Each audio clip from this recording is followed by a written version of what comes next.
It always starts the same way. A system that seems too big to fail, an empire that believes it's untouchable, a leader too confident to listen. Look back. Rome, the Soviet Union, Wall Street in 2008, institutions filled with the brightest minds of their era. Engineers, economists, generals, some of the most educated people on the planet. And yet somehow the collapse always arrives. We tell ourselves it's corruption, greed, or bad luck, that someone made a miscalculation. But those are just symptoms. The disease is deeper. There's a force in human affairs that doesn't get talked about seriously because no one wants to admit how much power it really holds. It's not intelligence, not money, not power. It's stupidity. Stupidity isn't funny, it isn't harmless, and it's not about low IQ or poor education. It's something else.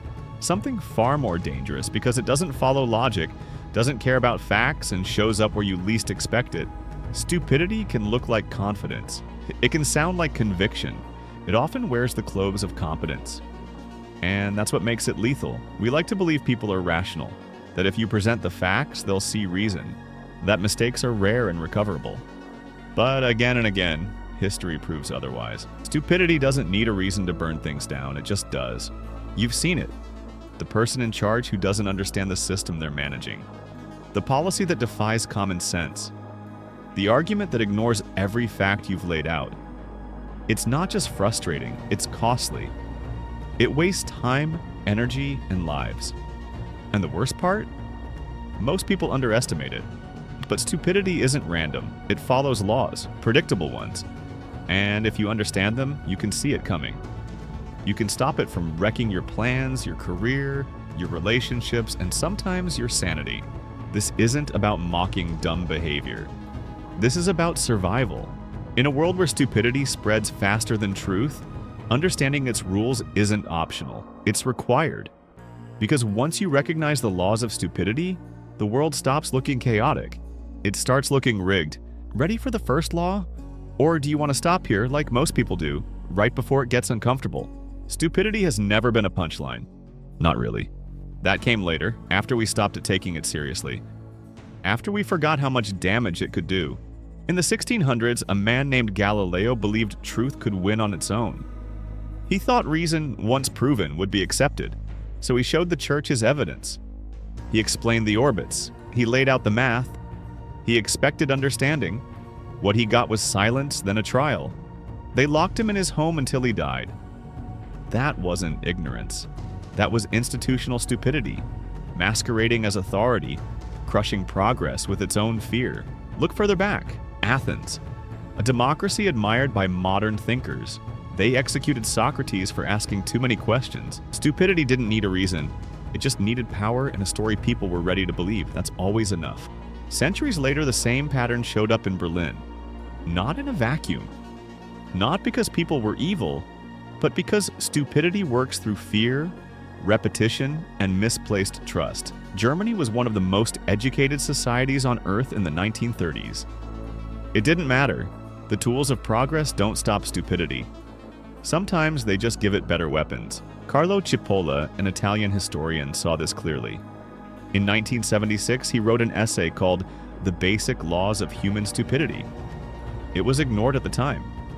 Too plain, too direct, too close to the bone.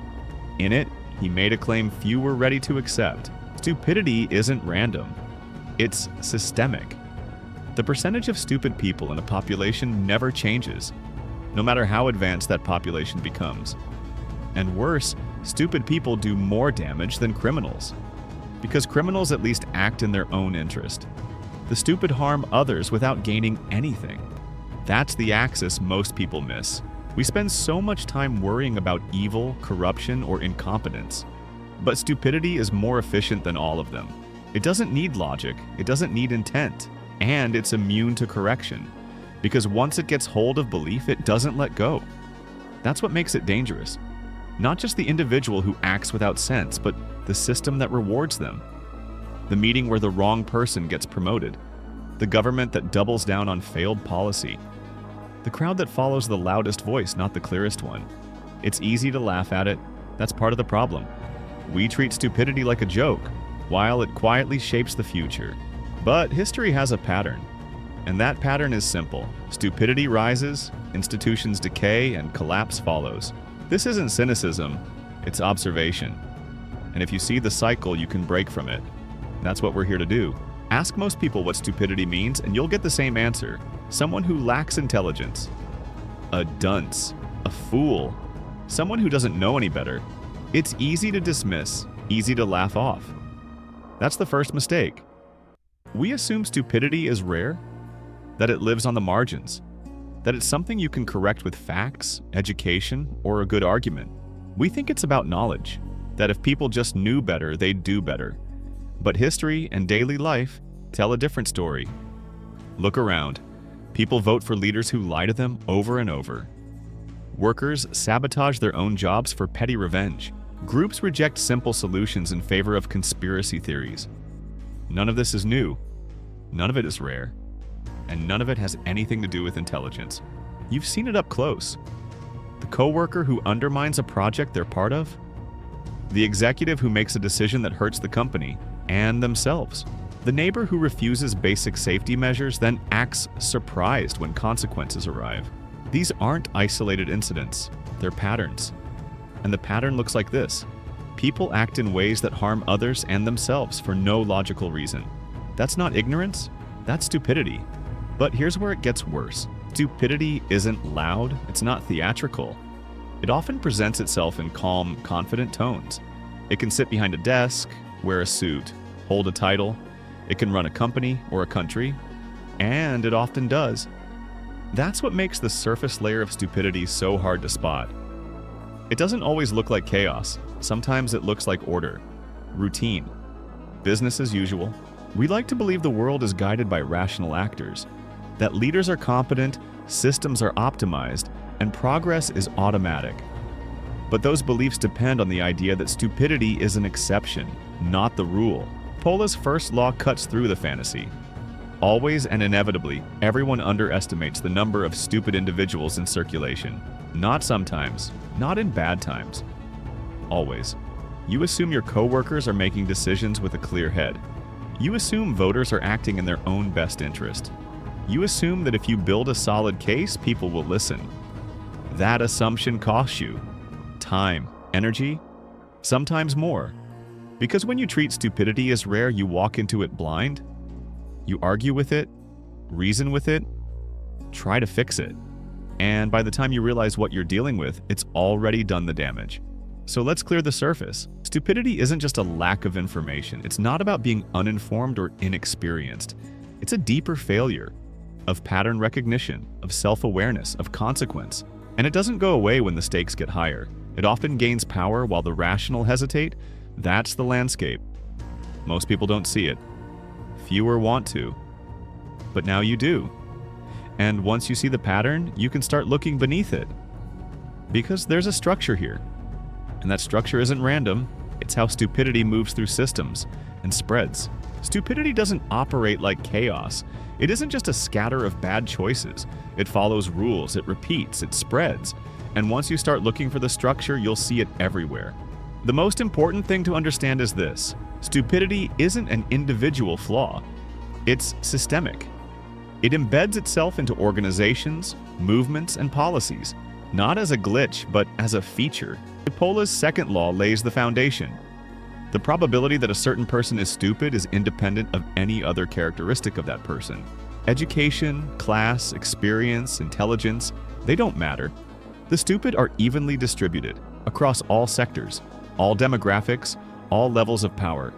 That means you'll find stupidity at every table, in every room.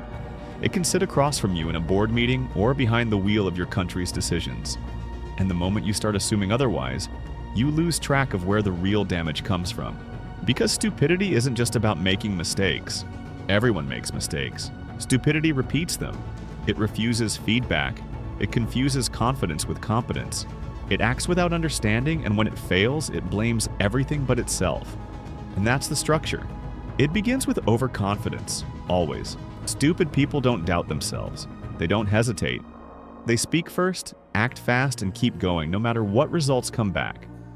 And while smart people second guess and check their assumptions, stupidity fills the vacuum with certainty. Next, it expands through systems that reward noise over nuance. In government, it looks like populism without policy. In business, it's performative leadership without substance. In culture, it's the loudest voice drowning out better ones. The structure favors visibility, not validity. Then comes insulation. Stupidity survives by avoiding feedback. It builds echo chambers. It surrounds itself with flatterers, yes men, or worse. Other stupid people who think the same way. Together, they form self-reinforcing loops where failure isn't questioned. It's normalized. And finally, replication. Once stupidity holds ground, it promotes its own. Rational people are threats. They raise hard questions. They slow down bad decisions. So they're sidelined, ignored, or removed. What's left is a system that looks stable until it doesn't. You've seen this. A company that doubles down on a failed product. A city that pours money into programs that clearly aren't working. A government that repeats the same policy despite worsening results. This isn't just incompetence, it's structural stupidity. Baked into the decision-making process, immune to logic and allergic to change. And the cost isn't theoretical, it's financial collapse, infrastructure decay, public trust evaporating. And when the whole thing breaks, it's never the loudest who suffer. It's the people downstream. The ones who didn't have a seat at the table but still pay for the mistakes. That's how stupidity operates, quietly, systemically, through processes that seem reasonable until you zoom out and see the damage. Once you recognize the pattern, it's hard to unsee. You stop asking, why did they do that? And start understanding. Of course they did. That's how the structure works. It rewards action over thought, confidence over caution, familiarity over competence. And unless someone breaks the pattern, it continues. So now the question shifts. If the structure is this embedded, why don't more people see it? Why do we keep trusting it? That's next. And it's not about stupidity, it's about us. The hardest part about confronting stupidity isn't spotting it. It's admitting how often we cooperate with it. We assume we're rational, that we make decisions based on facts, logic, or at least experience. But in practice, most people don't think, they believe. And belief resists correction. This is the core resistance. The human mind doesn't run on truth. It runs on comfort, identity, and repetition. And stupidity thrives in that space, not because it's persuasive, but because it's familiar. It fits. Once someone adopts a belief, even a false or harmful one, it becomes part of how they see the world. Challenge it, and they don't revise. They defend. Not the idea, but themselves. You've seen this play out. You present facts, sources, examples. They shrug, or double down, or change the subject. You think they're not listening, but they are. They're just not processing. Because logic only works when the listener is willing to be wrong. Most people aren't. This is why intelligent people often fail to stop stupidity. They assume better information will fix the problem. It won't. You can't reason someone out of a belief they didn't reason themselves into. And that's not a fringe behavior. It's default human psychology. Add group pressure, and it gets worse. People will go along with stupid decisions just to avoid conflict, to stay employed, to stay liked. Even when they know it's wrong, they'll nod along. The group moves forward. The individual goes silent. That's how stupidity becomes collective. Through silence, through fear, through the small daily choice to not say anything when it matters. Over time, people stop noticing. The bad policy becomes the new standard. The lazy leader becomes the accepted norm. The obvious flaws stop being obvious. This isn't because people are evil. It's because they're tired. Because they want to belong. Because speaking up costs more than staying quiet. And so stupidity doesn't spread by force. It spreads by consent. Passive, exhausted, distracted consent. That's the resistance. Not to stupidity itself, but to recognizing it in time. To naming it when it's early. To calling it out before it becomes the new rule. And that's where the real damage begins. Not when stupidity arrives, but when no one pushes back. So the next question is this. If seeing the problem isn't enough, what actually changes people? What breaks the cycle? The answer is quiet. Subtle but real. It begins in the shift, not loud, not viral, just a deeper way of seeing. You don't beat stupidity by outshouting it. You beat it by seeing what it's blind to. The shift isn't loud. It doesn't come with a speech, a movement, or call to action. It happens quietly in the way someone starts noticing patterns instead of just reacting to noise. It begins when you stop being surprised. When someone makes a decision that defies logic, and your first instinct isn't outrage, it's recognition. You see the loop, not just the moment. You understand that the behavior isn't an accident, it's part of a structure. And you adjust. This is the turning point. When you stop expecting the system to make sense and start navigating it as it really is. You stop thinking institutions will self-correct just because they're large. You stop assuming people will wake up just because things get bad. You stop waiting for rationality to win on its own. And instead, you start planning for reality, not ideals. You spot stupidity early. You don't argue with it. You don't try to reform it. You let it expose itself. And when it does, you act, not react. That's the shift. It's not about being smarter. It's about being less surprised. Less emotionally invested in the fantasy that people behave logically, that systems reward competence, that truth will win because it's true. Truth doesn't win by default. It wins when someone defends it, quietly, consistently, without expecting applause. Most people burn out trying to fix stupidity. They shout, they debate, they explain the same thing 5 different ways. They lose sleep thinking it's their fault they couldn't change a mind. But the shift kills that illusion. You stop trying to convert. You focus on clarity, distance, awareness. And in that space, you start seeing what stupidity can't. Timing, consequence, leverage. You stop entering rooms where you're outnumbered by noise. You stop defending sense to people who aren't listening. You use silence as a filter. You study how stupidity moves, not just what it says.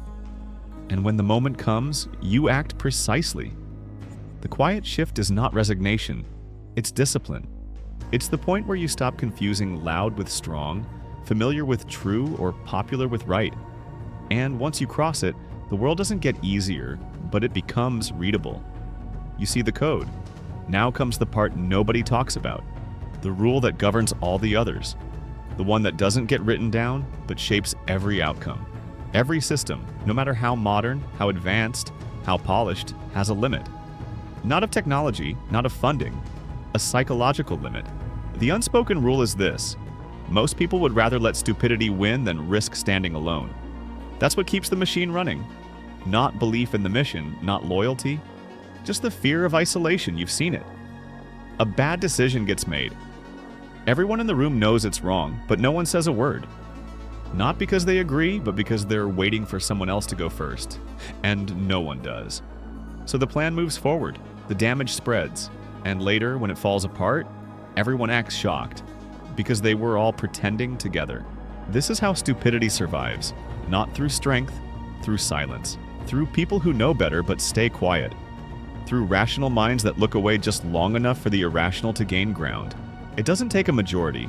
It only takes enough people choosing safety over clarity, and that choice gets made every day.